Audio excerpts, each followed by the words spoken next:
আসসালামু আলাইকুম।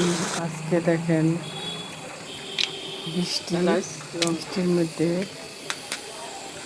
দুপুরবেলা জমজমে বৃষ্টি নামছে। তো বাচ্চারা বাড়ছিল খিচুড়ি পাক করো আর মুরগির মাংস। আজকে মুরগির মাংস আর খিচুড়ি পাক করলাম। আশা করি আপনারা সবাই ভালো আছেন। আর আজকে নতুন করে আরেকটা রেসিপি নিয়ে আসলাম। ভিডিওটি ভালো লাগলে কমেন্ট, লাইক, শেয়ার করবেন। আর আপুদের অনেক অনেক ধন্যবাদ যারা সুন্দর সুন্দর কমেন্টস করবেন।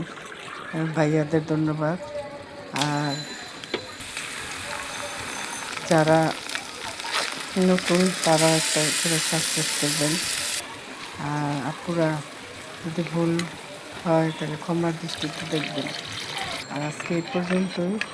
আর পুরো ভিডিওটা দেখবেন, রান্নাটা কেমন হলো জানাবেন। আর আল্লাহ হাফেজ।